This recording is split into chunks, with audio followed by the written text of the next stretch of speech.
Eat 'em up, eat 'em up, eat 'em up, eat 'em up. Reese's Puffs. Eat 'em up, eat 'em up, eat 'em up, eat 'em up. I got Reese's Puffs in my bowl. Nowadays on through control. I got Reese's Puffs in my bowl. Just like that, I'm on the road. Reese's Puffs. Peanut butter chocolate flavor. Alright, first up we got Shiya.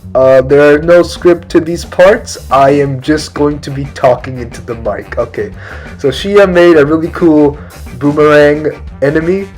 It's really interesting how it curves and stuff. I really like that, and how it kind of slows down at the end.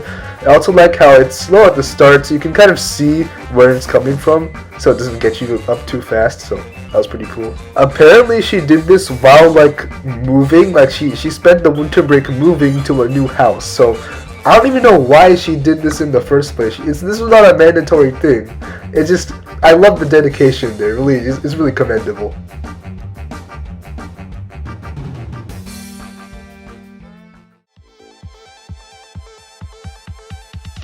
Alright, next up we got Tejas. So Tejas made another boomerang. There were a few boomerangs this time because, I mean, it is kind of like a palatable weapon to the skill set that the eagle has, right? And it has a really neat trail next to it. I didn't even teach trails, so I kind of recommended him to add a trail to it to spice things up a bit. It looks really cool on it. And I love the background as well. Nice mountain. Definitely better than whatever, jagged mess I made during class. But yeah. Really cool. I like how it sort of telegraphs right before it actually attacks, so you know what's coming, like the eraser. So yeah, pretty cool stuff.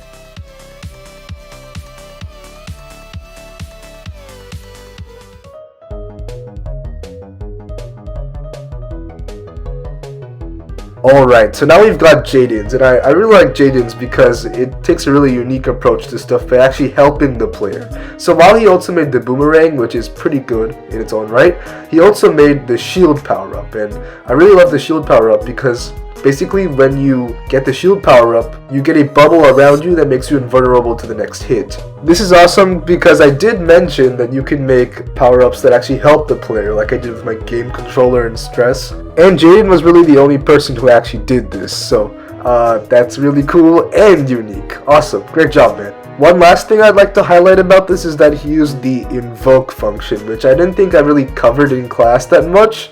But it's cool because you guys are finding out stuff by yourself, which is kind of the entire point of this whole challenge in the first place, so good to see that working.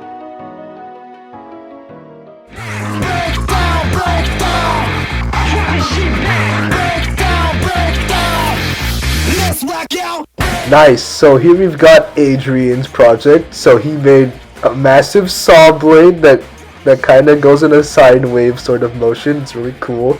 But my favorite part is that he added a move to the eagle's ability, which is the glide function. So what it basically does is he increases the air drag of the eagle when you press a button. It's really cool, and it adds a little bit more depth into the game because you can kind of time when you go down now.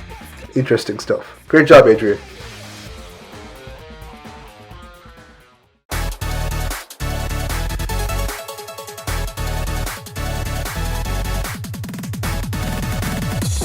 So this is Lyndon's project, and Lyndon's project is really special because it creates a new type of enemy, I'd say. A new type of enemy that I didn't really think of doing when I was making stress. And that is a smoke screen, so it kind of blocks the screen for a little bit.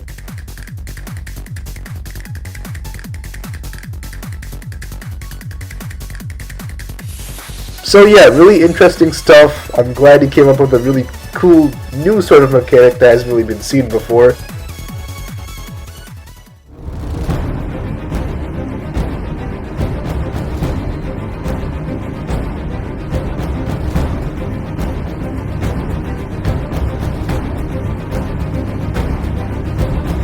Oh my god, dude!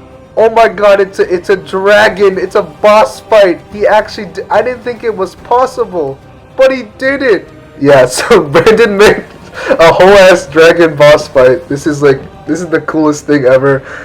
I love how he made the idle transition between the attacks, like the dragon going in the background. The pseudo parallax going on is really awesome, and the animations are really fluid and smooth. My only gripe with this is that the pixel sizes are all over the place, right? There's the background is really large pixels, the foreground has really small pixels, the dragon has really small pixels, the bird is like a medium size, and then like sometimes the dragon has like smaller big. It's all over the place, and I don't really like that in games. But since this boss fight is so cool, I'm just gonna excuse it. This is awesome. He also made this really cool double jump ability, which uses the unused sprite that we didn't really use, because that's kind of like what the glide ability sprite was back in Eagle Quest, so we didn't really use it, and I'm glad it was really used here to a really cool ability.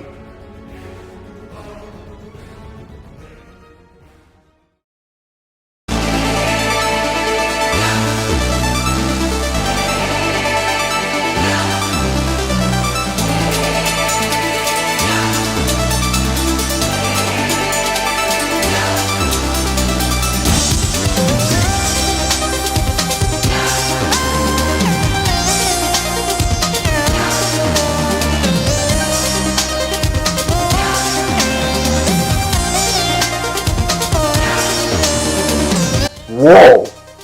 You have way too much free time on your hands, dude. Oh my god! This literally blew me away when I saw it. It's from everything from the color palette to the minions spawning to the new retextured eagle. It's just so perfect. I love everything about it. I like how you remade the telegraphing to be right at the top, so you know exactly where it's coming from.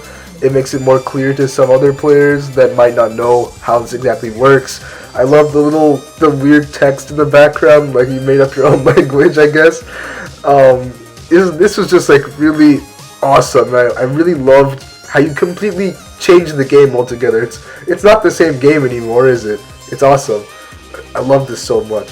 My absolute favorite thing you added to this game was the ground pound ability. This was a real game changer, right? This one makes it a completely different game, because now there's two ways you can fight. You can actually fight against the enemies themselves, because you can hit them in your ground pound and they'll die, and then it'll screen shake and it'll give you some score. Which I didn't even cover. I'm covering screen shake today, in and you did it so perfectly. I'm actually just baffled. It's crazy. You are really, really talented, Karson. Good job.